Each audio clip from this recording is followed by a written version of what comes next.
Our next guest is Tamala Lachey Harps. She's a candidate for Clayton County Commissioner District 1.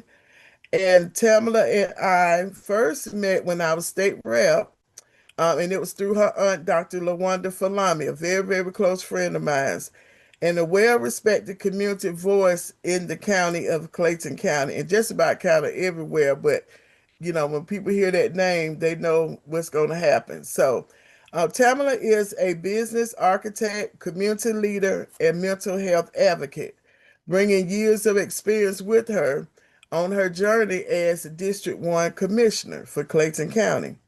She stresses people, purpose, and progress. She says that District 1 deserves leadership that listens, shows up, and delivers, not more talk and broken promises. So she said, not all that talking and all of that and broken promises. So welcome Tamala Lachey Harps to Issues and Answers on WCEG Talk Radio. Thank you for having me, Honorable Stovall. You're welcome. Good. Now I get a chance to interview you because back when I ran in 2022, you interviewed me on your podcast. Right. So it's good to be on the other side, So many voters want to know, with your experiences and wealth of knowledge, why did you decide to run for District 1 Commissioner and not another office? Well, I didn't just wake up one day and decide to run for this office. I reached a point where watching wasn't enough anymore. I've been in the community. I've been listening to business owners, residents, parents, senior citizens, excuse me. And what I kept seeing was a gap between the residents and leadership with the dealing with everyday, day-to-day life and day-to-day operation for the residents. So because of that, that caused me to, you know what, let's stop allowing this gap to exist and let's fill this gap and do something about it. So like you said in my intro, no more talking, it's time for action. Right, definitely. So, of course, there are many problems, and with problems, there always are solutions. And it's always the willingness of those that are empowered to bring about the solutions. So, Cheryl, how do you propose to tackle the top? Well, let me back up. What are those two top issues that you see that are facing District 1? Y'all moving fast. That you see facing District 1 voters. So what are those top two issues facing your community? Well, two of the biggest issues that's facing my community is affordable housing stability and the access to mental health support. For the housing, people aren't just worried about buying a home, they're basically struggling to stay in their home. So that's a major concern on stability. I bought a house, now how do I stay in it? So that is one of the concerns as far as the mental health. A lot of us does not understand that having a bad day or just going throughout your day that you are going to have some issues mentally. That does not mean mental illness. It means mental health. That's anxiety, not knowing how to cope on your day or just having a bad day or just having something going on in your personal life at home. And when you get to work, you don't perform at your best. So that's why I'm focusing on some of the things I'm focusing on is affordable housing and the stability of housing and the mental health support. All right. So with those affordable housing and mental health and more so about the stability in the community, how do you propose to tackle those two issues when you would just be one voice among four other commissioners on the dais? Well, first, on housing, we need to be more strategic about how development happens. That means pushing for mixed income housing requirements, protecting the long term homeowners through their property tax relief option, and making sure that new developments include people who already live here in Clayton County, not just moving through Clayton County. We also, Honorable Stovall, need more stronger oversight on how land is being used in Clayton County. So growth benefits the community. So growth benefits the community, not just outside investors.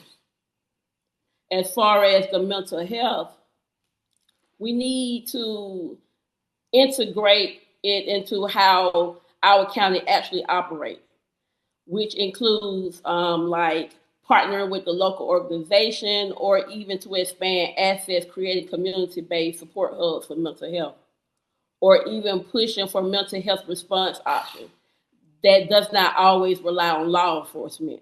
What you were saying about the mixed income and oversight of the how the land is used is very, very important because I know there've been a lot of complaints about too many certain type of stores and everything that's in the community. And so I definitely can see where when you say being strategic about that because that is going to be important.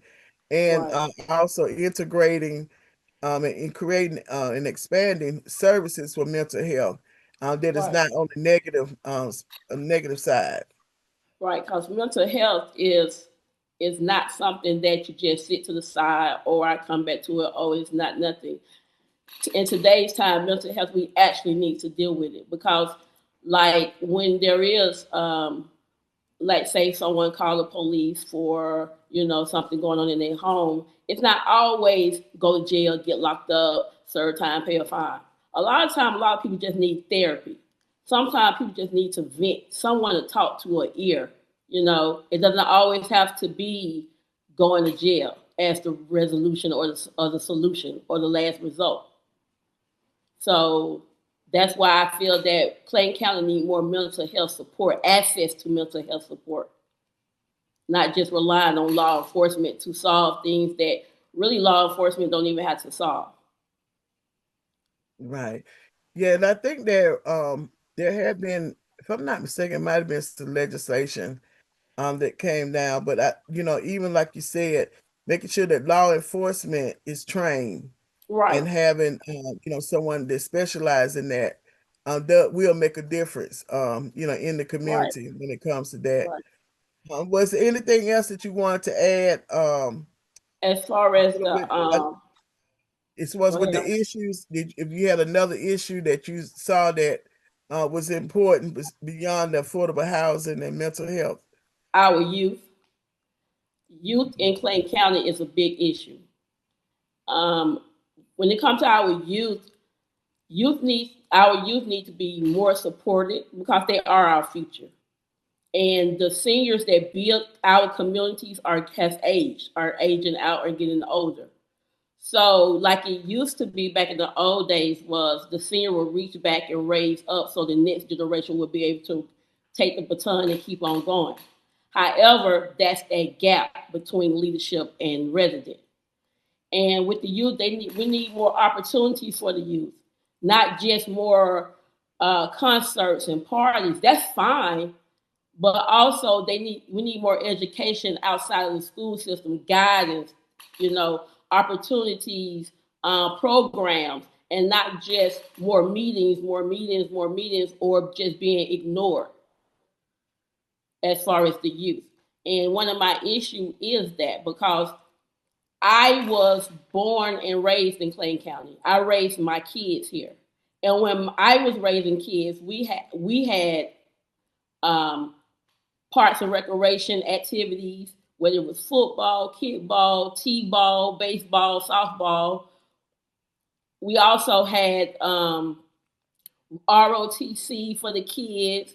We had Upward Bound for my kids. So, just a bunch of different activities because I truly believe that for children, for youth, teenagers, if you keep them busy and occupied, then you don't have to worry about someone, the crime from the youth, the breaking in your houses. They don't have nothing to do.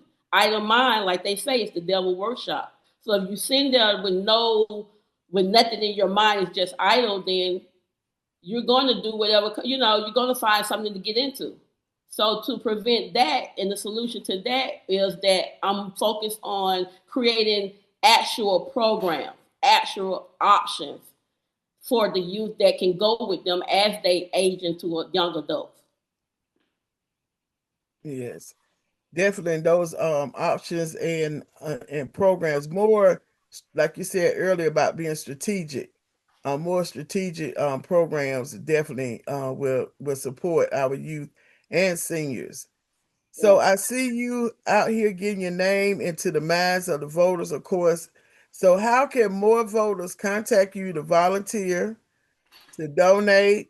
Because like I said before, campaigns cost money. That one little saying used to be that my dad would tell me that somebody told him was that campaign that train runs off of coal, but campaign runs off of gold, and gold mean that absolutely. money. So you have to Absolutely. have that money to be able to do Absolutely. some things. Absolutely. So how Absolutely. can people help support you in your campaign? To support me in my campaign, they can visit my website at www.tamala-district1commissioner.com.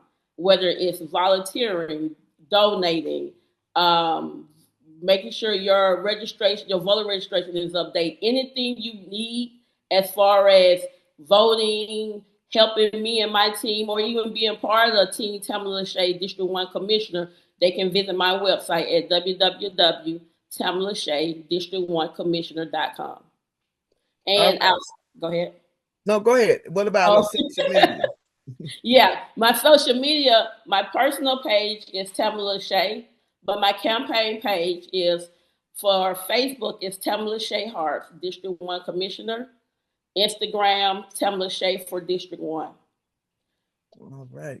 Well, Mm-hmm. thank you so much, Tamala, for stopping in for a short while to Thank you. let the voters know. Remember, primary voting is May the 19th. Early Correct. voting starts April the 27th, I think, through May the 15th. So make sure if you're in District 1 in Clayton County, make sure you check out Ms. Tamala Lachey Harps as a Commissioner District 1 candidate. Yes. Pamela, we're gonna let you run, get on back out there. I know Dr. Falam is waiting on you. Yes. They got a whole list of things for you to do. Yes. And like always, like I say, people first, progress driven, and purpose focused. Yes, Thank thank you. you. Have a good day. Okay, you too. Thank you. Bye Appreciate bye. you. Bye bye. Bye bye.